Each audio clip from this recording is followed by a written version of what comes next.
Hi అండి, నా పేరు doctor Rahul Reddy, consultant neurologist at Shravani hospitals Madhapur. మీరు చూస్తున్నారు వేటు న్యూస్ ఆరోగ్యమస్తు. సో ఈరోజు మైగ్రేన్ హెడేక్ గురించి నేను మీకు వివరిస్తాను. సో హెడేక్స్లో మైగ్రేన్ హెడేక్ అనేది చాలా కామన్గా చూస్తూ ఉంటాము. సో ఈ మైగ్రేన్ హెడేక్స్ జనరల్గా ఏ ఏజ్లోనా రావచ్చు, చిన్నపిల్లల నుంచి పెద్దవాళ్ళ వరకు. సో ఈ మైగ్రేన్ హెడేక్స్ జనరల్గా ఆడవాళ్ళలో కామన్గా ఉంటుంది మగవాళ్ళ కంటే. సో ఈ మైగ్రేన్ హెడేక్ యొక్క లక్షణాలు ఏంటి? సో ఈ మైగ్రేన్ హెడేక్ వచ్చినప్పుడు జనరల్గా ఒక పక్క తలనొప్పి రావడము, సో ఆ తలనొప్పితో పాటు వికారంగా వాంతి వచ్చినట్టు అనిపించడము, అలానే లైట్స్ చూసినా, ఏదన్నా ఎండలోకి వెళ్ళినా, సౌండ్స్ విన్నా ఎక్కువ, అప్పుడు ఇరిటేషన్ రావడము, తలనొప్పి ఎక్కువ అవడము, ఇట్లా వస్తూ ఉంటుంది అనమాట.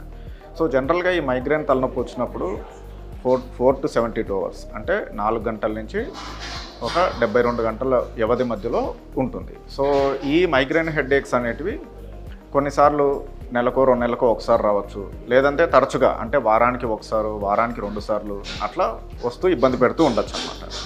సో ఈ మైగ్రేన్ హెడేక్స్ రావడానికి కొంతమందికి కొన్ని కారణాలు ఉంటాయి. నిద్ర లేకపోయినా హెడేక్స్ రావచ్చు, లేదా కొంతమందికి కొన్ని స్మెల్స్ కానీ, కొన్ని టైప్ ఆఫ్ ఫుడ్ ఐటమ్స్ అవి పడకపోయినా మైగ్రేన్ హెడేక్స్ రావచ్చు. కొన్నిసార్లు బ్రైట్ లైట్స్, స్క్రీన్కి ఎక్స్పోజర్ అయినా కానీ హెడేక్స్ రావడము ఇట్లా జరుగుతూ ఉంటుంది. సో ఈ మైగ్రేన్ హెడేక్స్ వచ్చినప్పుడు ఎప్పుడు డాక్టర్ని కన్సల్ట్ అవ్వాలి. సో మైగ్రేన్ హెడేక్స్ కనుక మనల్ని తరచుగా ఇబ్బంది పెడుతూ ఫ్రీక్వెంట్గా అంటే వారానికి 1-2 సార్లు, నెలకు 4-5 సార్ల కంటే ఎక్కువ వస్తూ ఉన్నా, లేకపోతే ఇంతకుముందు ఎప్పుడో ఒకసారి మైగ్రేన్ హెడేక్ వస్తూ ఈ మధ్య తరచుగా అది కూడా చాలా తీవ్రంగా వస్తుంటే అప్పుడు మనము డాక్టర్ని కన్సల్ట్ అవ్వాల్సి వస్తుంది. So most of the times migraine headache అనేది మనము పేషెంట్కి వచ్చే సిమ్టమ్స్ అంటే హెడేక్ ఎట్లా వస్తుంది, ఎంతసేపు వస్తుంది, దాంతో ఉన్న లక్షణాలు ఏంటి, సో వాటిని బేస్ చేసుకొని మనం డయాగ్నోస్ చేస్తాం.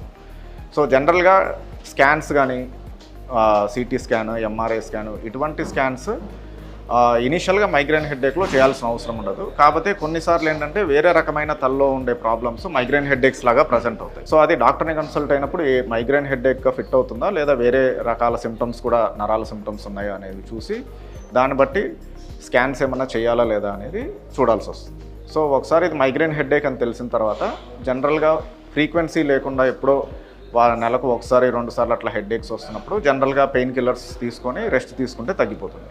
అలా కాకుండా మనకు మైగ్రేన్ హెడేక్ ఫ్రీక్వెంట్గా ఇబ్బంది పెడుతుంటే అప్పుడు ప్రొఫైలాక్సిస్ థెరపీ అని ఉంటుంది. అంటే ఈ మైగ్రేన్ హెడేక్స్ రాకుండా నివారణ చేసేటివి అనమాట. అంటే ఫ్రీక్వెన్సీ తగ్గిస్తుంది, ప్లస్ హెడేక్ వచ్చిన ఇంటెన్సిటీ కూడా తగ్గుతుంది అనమాట. సో అట్లాంటి మెడికేషన్స్ జనరల్గా 2 to 3 months వాడి డాక్టర్ దగ్గర ఫాలో అప్ అవ్వాల్సి వస్తుంది. సో ఇవన్నీ చేసుకుంటుంటే మోస్ట్ ఆఫ్ ద టైమ్స్ మనము మైగ్రేన్ హెడేక్తో ఇబ్బంది పడకుండా ఉండొచ్చు. Thank you.